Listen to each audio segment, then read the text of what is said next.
नमस्कार दोस्तों, आज मैं आपके लिए लाई हूँ एक कहानी जो वजह बनी माता सीता के गर्भ अवस्था के दौरान वनवास में रहने की। क्यों दिया था एक मादा तोते ने सीता माँ को ऐसा श्राप।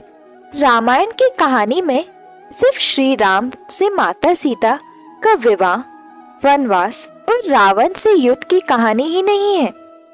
इस कहानी के पीछे भी कई कहानियां छिपी है जो मन में उठ रहे कई प्रश्नों के उत्तर देती है। हम सभी जानते हैं कि रावण को मारने के बाद श्री राम सीता माता को लेकर वापस अयोध्या आए, लेकिन एक धोबी के कहने पर उन्होंने माता सीता को अपनी चौखट से निकाल दिया था। हम सभी के मन में सवाल आता है कि दूसरों के साथ न्याय करने वाले मर्यादा पुरुषोत्तम श्री राम ने अपनी पत्नी के साथ ऐसा अन्याय क्यों किया था।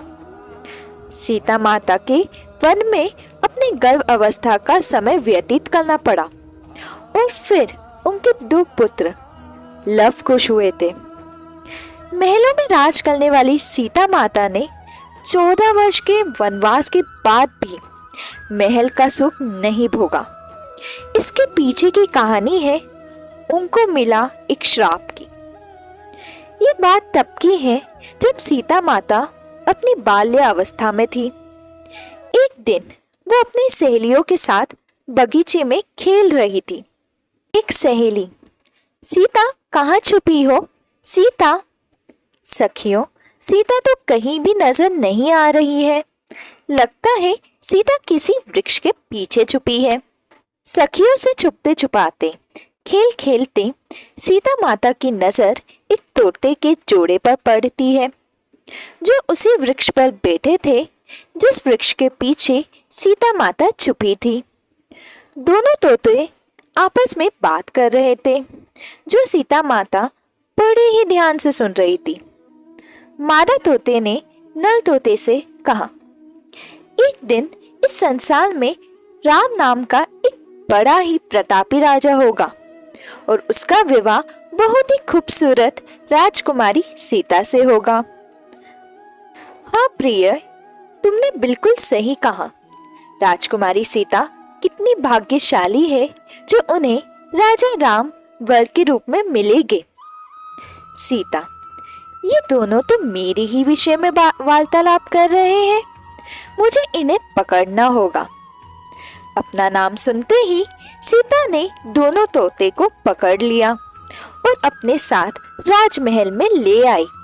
उन्हें अपने बारे में जानने में और दिलचस्पी हुई।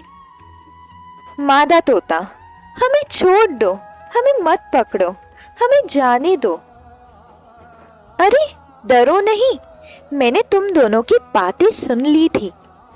तुम दोनों जिस विषय में बात कर रहे थे उसके बारे में तुम्हें कहाँ से पता चला। हम महर्षि वाल्मीकि के आश्रम में रहते हैं।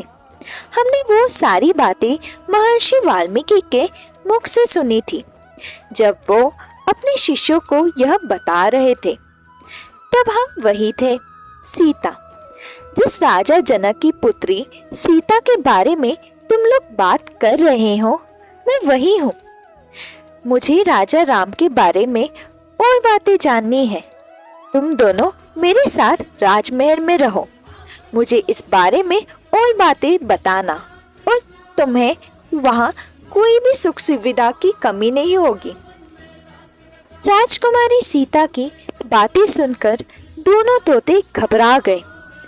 हम गगन पक्षी हैं, पिंजरे में बंद होकर जीवित नहीं रह पाएंगे, हमें आजाद कर दीजिए। जब तक मेरा विवाह भगवान श्री राम जी से नहीं हो जाता तुम्हें यही रहना होगा। अच्छा ठीक है, मैं तुम्हें आजाद कर देती हूँ, पर ये मादा तोता मेरे साथ ही रहेगी। मादा तोता, मैं गर्भवती हूँ और अपने पति से वियोग नहीं सहन कर सकती, मुझे भी जाने दो। सीता, नहीं, मैं तुम्हें नहीं छोड़ूंगी, तुम मेरे ही पास रहना। सीता का बालक मन यह बातें नहीं समझ पाया और वह जिद पर अड़ गई कि जब तक श्री राम जी से उनका विवाह नहीं हो जाता वो उन्हें नहीं छोड़ेगी। इसके बाद मादा तोती दुखी हो गई और क्रोध में उसने सीता माता को श्राप दे दिया। राजकुमारी सीता, मैं तुझे श्राप देती हूँ कि जिस तरह तुमने मुझे गर्भ अवस्था के दौरान मेरे पति से अलग किया है, वैसे ही अपने गर्भावस्था के दौरान तुझे भी अपने पति से वियोग सहन करना पड़ेगा। इतना कहकर मादा तोता ने अपने प्राण त्याग दिए। उसी समय दुखी में नर तोते ने भी अपने प्राण त्याग दिए। सीता माँ को बहुत दुख हुआ, लेकिन अब बहुत देर हो चुकी थी। इसके बाद जब वह गर्भवती हुई तो उन्हें भी अपने पति से अलग रहना पड़ा और ये शाप भी इसी बात की वजह बना। कहते हैं कि जिस धोबी के कहने पर श्री राम जी ने अपनी पत्नी को छोड़ा था, वो पिछले जन्म में वही तोता था जिसने सीता माता जी को श्राप दिया था। तो यह थी कहानी सीता माता की कि क्यों अपनी गर्भ अवस्था में भी उन्हें वनवास में रहना पड़ा। तो ऐसे ही और कहानियां जानने के लिए जो like, share and subscribe to Bhakti Katha है। धन्यवाद दोस्तों।